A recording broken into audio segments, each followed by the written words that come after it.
Merong isang dapat na kasama natin. Siya si Jello.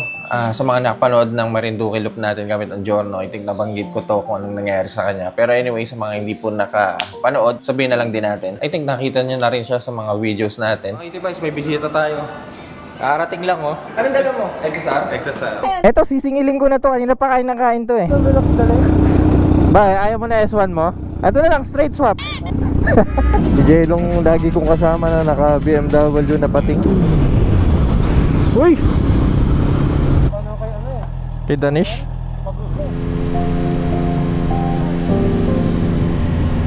Abang palabas siya ng bahay, ayaw ko siguro mag-gym siya. Nakasando siya, may backpack. Tapos itong kapitbahay niya, yung mismong nasa harapan ng bahay niya. Inabangan siya. Tapos, ayun na. Pinagsasaksak na siya. Hindi lang isa, hindi lang dalawa, hindi lang tatlo, 20 times. Hindi lang ata 20, I think 28 o 25, something ganun. Basta 20 times pataas. At ang gamit nun, kitchen knife Grabe yun. Halal na kaluluwa mo nun. Ang pagkakasabi sa amin, lulong daw sa droga. As in talagang sobrang ando na sa level ng pagka-addict niya. Pagkatapos naman ng isang araw, nahuli agad yung killer. Para sa isang tao nagsisimula pa lang sa pamilya niya, na may anak na 2 years old.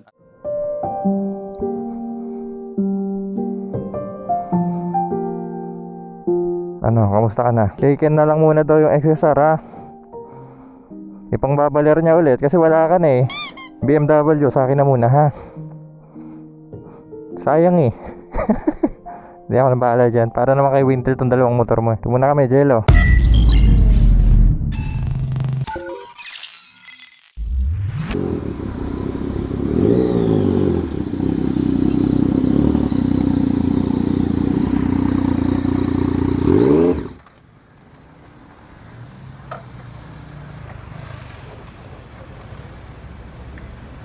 Akala ko si Jello na eh. Malayo. Sakto lang. Sakto lang. Natakot lang ako dito. Tingnan mo to. Ay! Punit na. Naku. Buti hindi mabilis takbo mo. Ba't nagkaganto? May nadaan. Ay, siguro. Hindi, nung nakaraan pa yan, nung ginamit ko na sa Antipolo. Pero last year ba dito to? Ay, hindi ko lang napansin na yan dati. Oo. Hindi, palitan na ito. Delikado yan. Actually, itong mga motor ni Jello, yung BM niya, tsaka itong XSR 900, kinunta ko si Kenji para siya na mismo mag-asikaso nito, siya na magbenta doon sa katingin bikes niya. And then, pagkatapos ng ilang buwan na pagdesisyonan ng pamilya ni Jello, ito si Sander, kapatid ni Jello. Gerald. Okay. Napagdesisyonan ni Gerald, siya na ang kukuha ng XSR ni Jello. Sabi niya sa akin, kapag ka pag dumating yung time na naghirap siya, ito lang yung tanging big bike niya na isasalba niya. Di ba may BM siya? Oo. Yung BM niya, anong nangyari? Nabenta na. Nabenta na. Medyo delikado na kasi yung gulong nitong XR. May punit na eh. Ewan ko nakita nyo kanina pagdating niya. So yun, ngayong araw papalitan natin yung gulong ni Jello. Ni Jello. Motor ni Jello. Hindi, actually, Jello pinangalan ko lang. Talaga? So yun, tama, saktong-sakto. Motor ni Jello. Papalitan natin ang gulong si Jello. At malapit lang dito yon. Doon din ako nagpapalit ng gulong dito kay Soju para mas makasama pa natin mas patagal tong motor na to. Gear up lang tayo para makabot na tayo doon.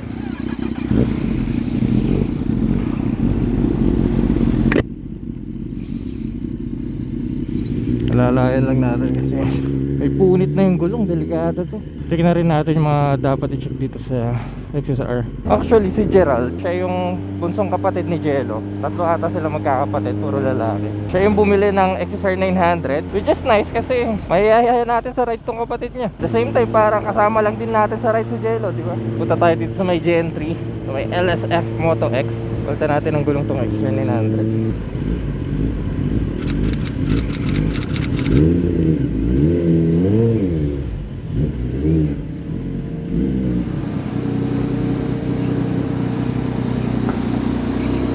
Boss, kamusta?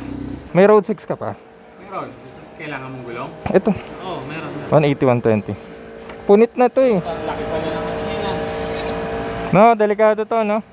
Hindi tayo papalit sa LSF Moto X by Kuya Lloyd. Yan, pwede mo po pa? O Jello, may bago kang sapatos ha. Pogi ng MT-10 mo Kuya Lloyd ha. Brake pads, makapal pa. Ano? Oo, makapal pa. Parang bagong palit yung brake pads. Talaga? 16 ang odo pero kapal. Ilang odo? 16. Itong kadena, ayusin na lang natin mamaya. Lagyan natin ng lube. Itong puwan, kailangan palitan to eh.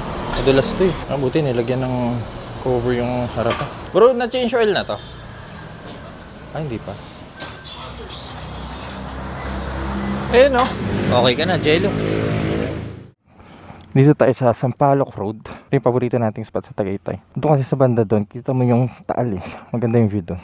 Nakikita niyo yung zigzag na yan. Ayan. Diyan tayo pupunta. Bagong gulong, ipabrake natin. Pero okay ka naman sa mga twisties ha. Medyo mahaba itong twisties na. Hindi naman sobrang haba. Naimarilaki mo na to. Hindi pa. Pero yung, kumbaga mahilig lang din ako sa mga bangkingan. Ayun. Saktong-sakto pala. Oo. Tara. Bro, una ka. Una ka.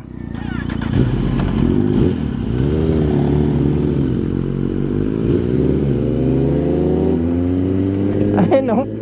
Just like the old days. Alam nyo, itong XR 900 ni Jello, kaming dalawa lang pupunta kami ng Pangasinan eh. Yan ang gamit niya. Nakakatuwa lang, nakaride ko ulit yung motor niya. Akala ko nung pinaubaya ko kay Kenji to, yun na yung huling beses. Mauulit pa pala. At mas marami pang moment.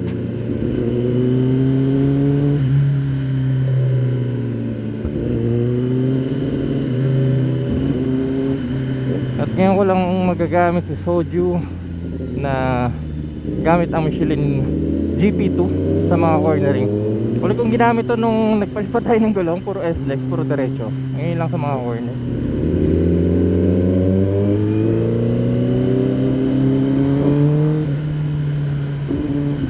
BMW S1000 doon, nabenta na eh.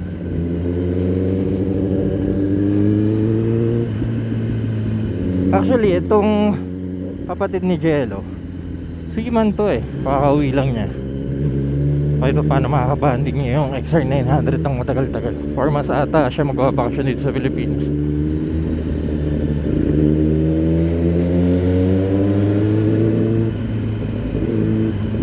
Ganda ang daan no.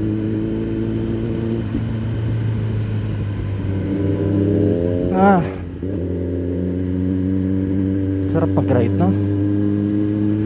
Bago pa yung gulong kaya alalay muna si Gerald. Pero ano na kaya nangyari dun sa tumira kay Jello? Sigurado nagdudusa yun sa kulungan. Kaya nanahimik yung tao pagka saksakin mo. Kaya pagdadregs walang napapalayan.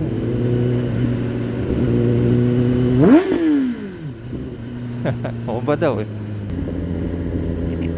Medyo naninibago pa siya sa motor ni Jello. Pag nakikita ko na tong spot na to, sabihin magaganda na yung mga likuan dito. Well, mas maganda pala.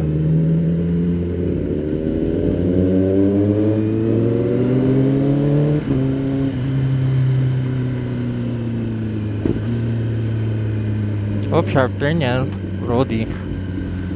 Alay lang. Biglang may sumusulpot dyan. Yan.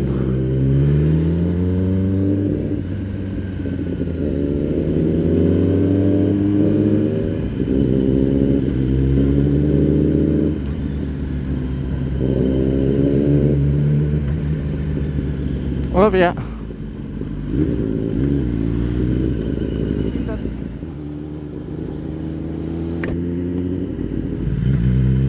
Yan.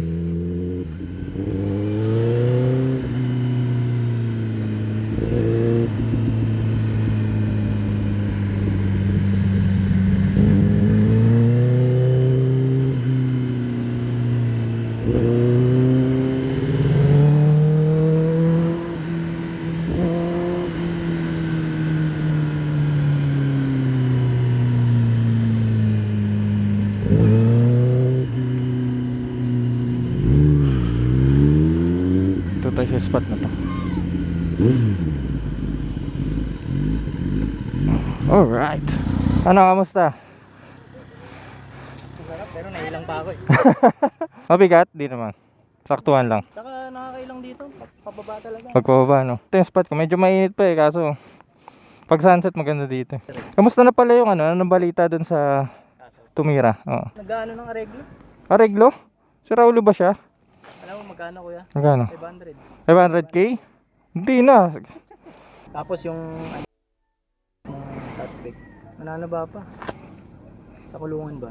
Nananaba pa? Tapos parang ang sabi daw nung, kasi nakakausap nila, Hmm. ang sabi daw nung, parang wala daw talagang pagsisisi yung ang sinasabi pa daw sa kanila.